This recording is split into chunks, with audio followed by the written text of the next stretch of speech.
एक अनुमान के मुताबिक अगले साल अप्रैल के मध्य में भारत की आबादी चीन से ज्यादा हो जाएगी और वो दुनिया का सबसे ज्यादा आबादी वाला देश बन जाएगा। चीन की आबादी अगले साल से घटने लगेगी।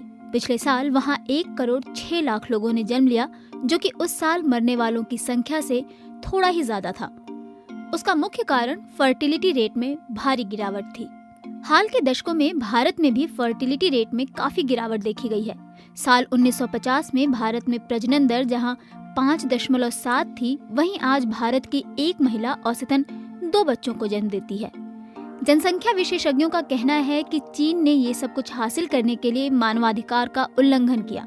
इसके लिए चीन ने 2 अभियान चलाए। पहला, उसने केवल एक बच्चे की नीति अपनाई और फिर बाद में ज्यादा उम्र में शादी करने और बच्चों के बीच फासला रखने की नीति अपनाई। चीन ने ये सब कुछ तब किया जबकि वहाँ अधिकतर लोग ग्रामीण इलाकों में रहते थे, ज्यादातर अशिक्षित और गरीब थे। पिछली सदी के दूसरी छमाही में भारत में जनसंख्या वृद्धि दर लगभग 2% सालाना थी। वक्त गुजरने के साथ भारत में मृत्यु दर घटने लगी, लाइफ एक्सपेक्टेंसी बढ़ने लगी और लोगों की आमदनी भी बढ़ने लगी। लंदन स्कूल ऑफ इकोनॉमिक्स के जनसांख्यिकी विशेषज्ञ टिम डायसन का कहना है कि भारत में जन्म दर ज्यादा रही। भारत ने परिवार नियोजन कार्यक्रम की शुरुआत साल 1952 में की थी, लेकिन भारत ने एक राष्ट्रीय जनसंख्या नीति को पहली बार साल 1976 में लागू किया। उस समय चीन अपनी जन्म दर को कम करने में लगा हुआ था, लेकिन साल 1975 में इमरजेंसी के दौरान परिवार नियोजन कार्यक्रम के नाम पर भारत में लाखों गरीब लोगों की नसबंदी कर दी गई। इस दौरान आम भारतीय नागरिकों की आजादी स्थगित कर दी गई थी। इसने परिवार नियोजन के खिलाफ लोगों में एक बगावत पैदा कर दी। भारत को साल 1947 में आजादी मिली थी। उसके बाद से भारत की आबादी 1 अरब से ज्यादा बढ़ी है। एक अनुमान के अनुसार भारत की आबादी अगले 40 साल तक बढ़ती रहेगी। लेकिन ये भी सच है कि भारत की जनसंख्या वृद्धि दर दशकों से घट रही है और भारत ने डेमोग्राफिक डिजास्टर या जनसांख्यिकी आपदा की भी सभी भविष्यवाणियों को नकार दिया है। इसलिए जनसंख्या विशेषज्ञों का कहना है कि इस आधार पर देखा जाए तो भारत की आबादी चीन से ज्यादा होने से कोई चिंता की बात नहीं है। आमदनी के बढ़ने और स्वास्थ्य एवं शिक्षा की बेहतर सुविधाएं मिलने के कारण भारतीय महिलाएं पहले की तुलना में अब कम बच्चे पैदा कर रही हैं। भारत के 17 राज्यों में प्रजनन दर रिप्लेसमेंट रेट से भी कम हो गई है। रिप्लेसमेंट रेट का मतलब होता है कि नए पैदा होने वाले बच्चे जनसंख्या को बनाए रखने के लिए काफी हैं।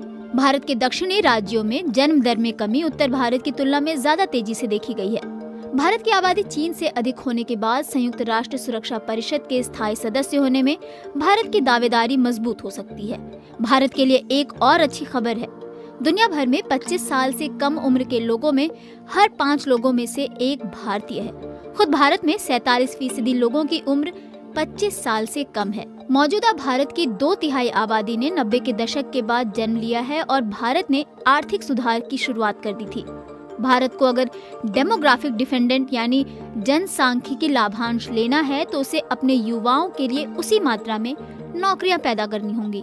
इसके अलावा भारत में प्रवासन भी एक महत्वपूर्ण मुद्दा है।